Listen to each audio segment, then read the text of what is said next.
All right, so that's a pretty basic blues. That's actually based on a very popular tune from back in the day called Honky Tonk by Bill Doggett.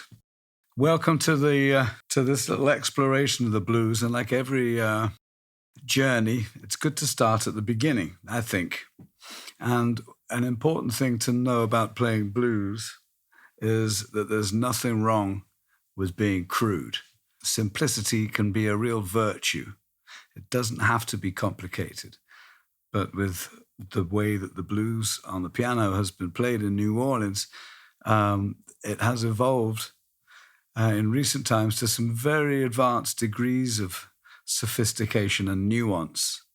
And it's good, I think, to have a handle on both ends of the spectrum so that you can pick and choose and infuse some sweetness, and there's got to be some nastiness too. And so, as I say, there's nothing wrong with playing a more what they used to call gut bucket blues, and then taking it up to some nuanced sophistication that you might play in the high-class joints around town if that's what's required.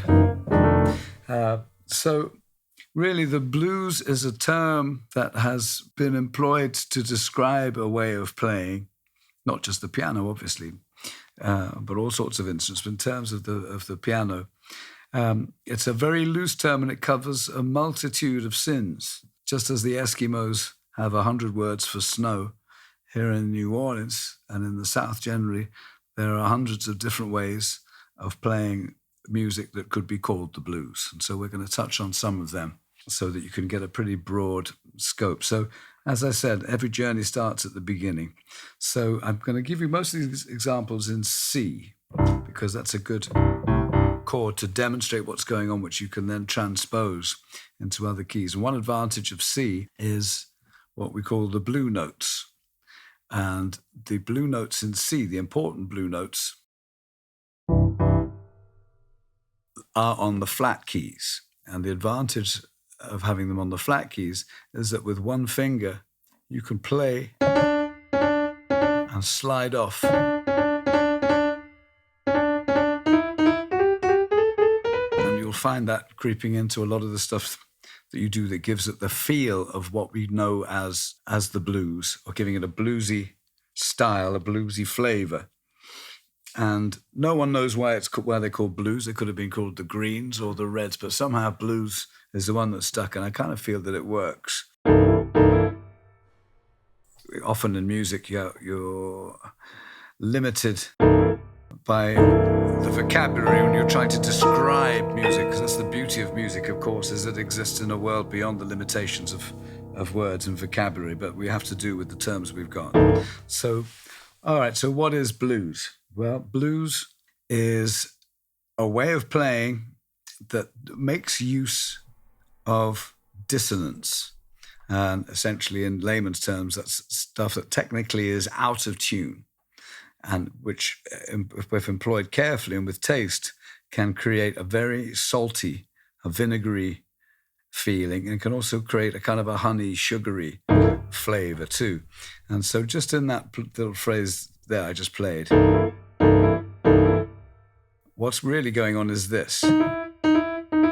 And And so most of you will already know this, but it's, as I say, to start at the beginning, just to make sure we're all on the same page. If you play a C minor, and then you play a C major, it's the musical equivalent of the happy ending at the end of a story. You're going from a sad tone to a more cheerful tone. And you do that subtly with the blues. You go like this. It goes by so quickly that you don't even really notice it, but you somehow feel a little tingle in your spine. So that's what we're using here in C. So in this instance, it's E flat, the third note of the scale, which is a minor, and then and you're blurring the distinction between them by doing that. And if you're careful with your fingering, you can actually get them both at the same time. Quite often you'll just slide from one to the other. But that's why you get this, like the New Orleans riff.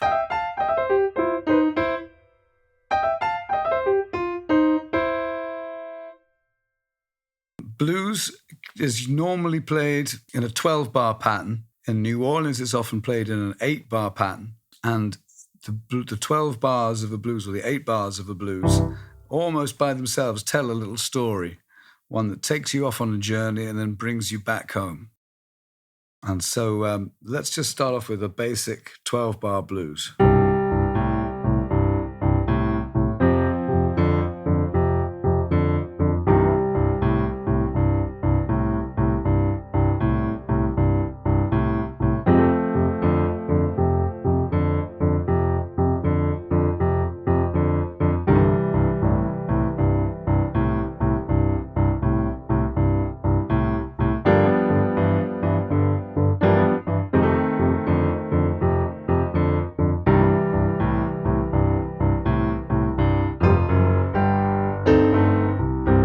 So there you are, back at the one. And it's consisting here of 3 chords.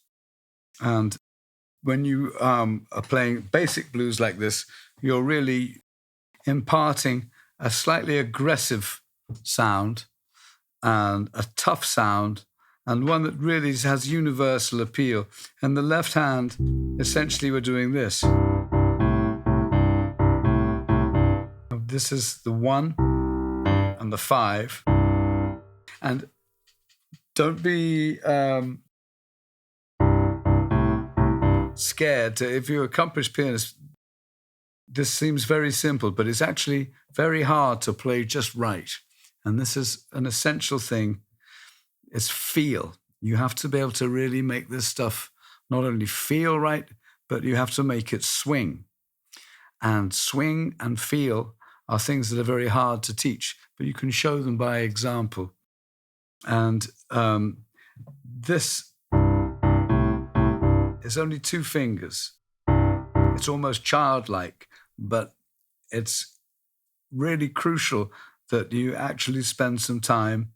Even if you're an accomplished player and can play all kinds of fancy jazz stuff, it's important that you play the simple stuff, because that's really the engine that drives everything.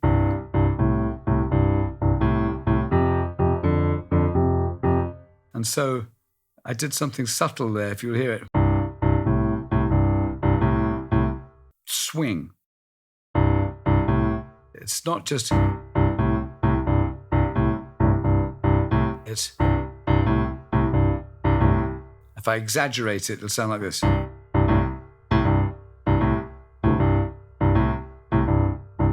when you use it...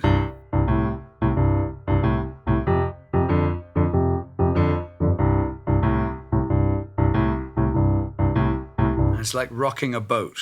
And that's kind of what makes people want to dance. And you have to remember that when the early blues piano players were playing in saloon bars, and they were there to entertain the people in the bar who were drinking, but they also had to do it, make the music swing so that people could dance to it and have something they could latch onto and move their hips to, because this is very sexy music.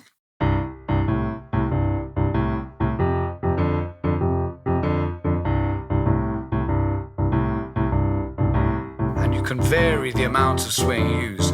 And sometimes it's good to just play it straight like this. So that when you do introduce a bit of swing, it kind of introduces an irregularity and a lilt. So that's a very basic left-hand thing. You're playing the root, the 5, and the 6. The next thing you can do is go.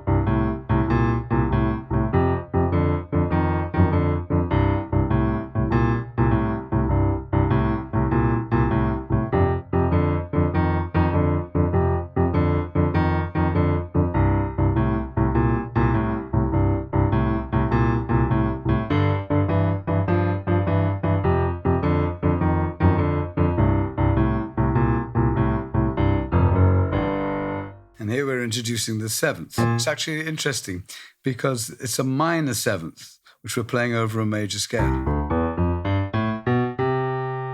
When you play that, it's already introducing a subtle form of dissonance. It wouldn't sound nearly as funky as if you went.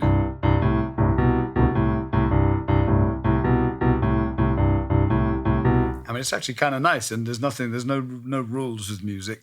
But in terms of playing the blues, that's not going to get you too far. You want that little vinegar. This introduces dissonance, something that's upsetting the picture, that requires resolution. And that's the secret of the blues, especially in a 12-bar form, is the sexy thing. Basically, you're setting up tension, and then you're releasing that tension. And how you do that is what separates a good blues pianist from a bad blues pianist. You have to be constantly aware of that, whether it's simple, like this, or whether you're doing it.